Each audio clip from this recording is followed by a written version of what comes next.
Le PPF, c'est quoi? Le PPF, c'est le projet de performance fédérale. C'est un des 4 axes que la Fédération française de foot doit décliner à travers la délégation qui est là du ministère Jeunesse et Sport. Ce projet de performance fédérale, il est soumis par la Fédération française de foot et la direction technique nationale au ministère. Il est validé pour 4 ans sur des cycles d'Olympiade. Et il a pour objectif de présenter les différents publics, donc le foot féminin, le foot masculin, donc dans l'approche traditionnelle du foot à 11, mais aussi du futsal. Le projet de performance fédérale vise à détecter, identifier et orienter les joueurs à potentiel de notre territoire pour les orienter vers les filières d'accès au haut niveau. Il vise aussi à accompagner nos structures d'élite, les pôles espoirs, les sections sportives élites, les sections d'excellence sportive. Et il doit permettre aux joueurs d'avoir un triple projet, sportif, scolaire et social, un objectif d'épanouissement et d'accès vers le meilleur potentiel possible de leur carrière de joueur. Pour permettre un meilleur fléchage des aides du ministère et de l'ANS sur le projet de performance fédérale, celui-ci se décompose en 2 volets. Le programme d'excellence, qui regroupe les dispositifs et les structures qui accueillent déjà les sportifs et les sportives reconnus dans les listes ministérielles et sur les collectifs des équipes de France. Et le programme d'accession, plutôt sur le niveau territorial, local, départemental et régional, avec là les joueurs et les dispositifs et les structures qui permettent aux joueurs qui sont proches de ces potentielles excellences d'eux aussi de continuer à s'entraîner, à performer selon les programmes qu'on leur propose. Les critères de sélection qui sont édictés et demandés par la Fédération et la DTN sont de 4 ordres. L'aspect mental, à travers l'attitude, la capacité à se dépasser, la capacité à faire des efforts.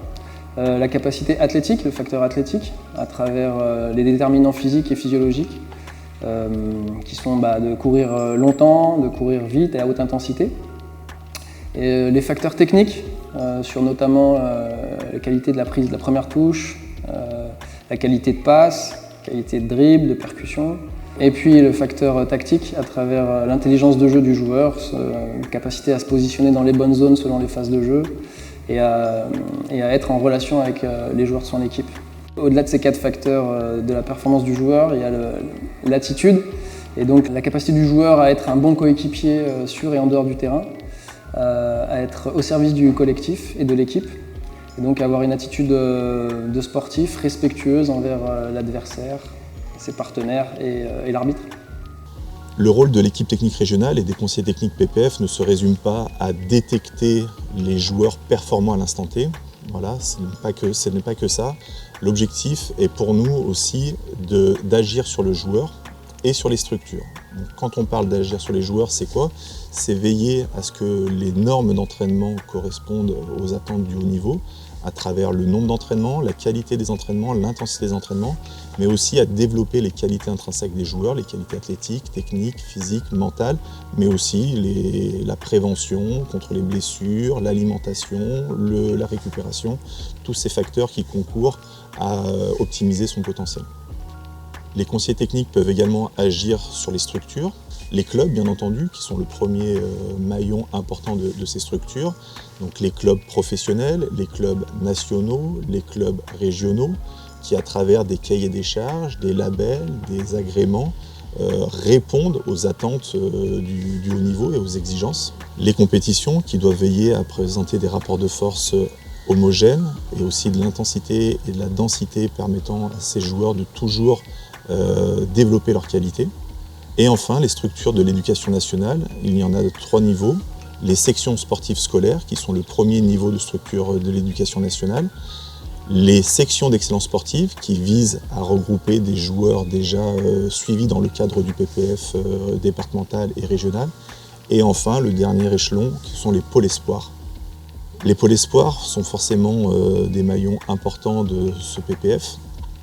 Pourquoi? C'est des structures qui sont portées par la Ligue Auvergne-Rhône-Alpes de football, mais grâce à des moyens mis en œuvre par la Fédération française de foot, par l'État et par la région.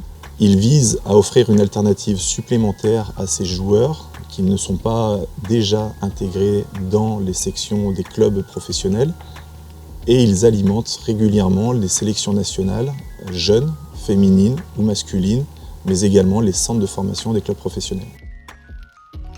Dans le PPF que propose la Fédération française de foot, il nous est demandé de porter un regard particulier sur les jeunes garçons et filles dans le foot traditionnel de la catégorie U12 à U16, U17, où c'est sur ces âges-là qu'il est important d'observer, détecter, accompagner, orienter. Concernant le futsal, le PPF se concentre sur les catégories allant de U14 à U18.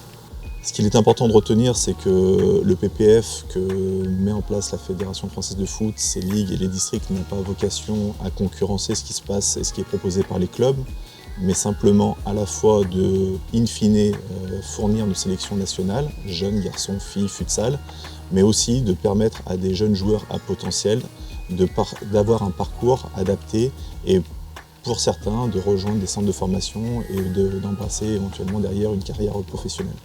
Afin de répondre aux attentes fédérales, le premier niveau de déclinaison du PPF se passe dans les départements, dans les districts, sous l'égide du conseil technique départemental, puis au niveau régional, à travers les actions pilotées par les conseils techniques régionaux.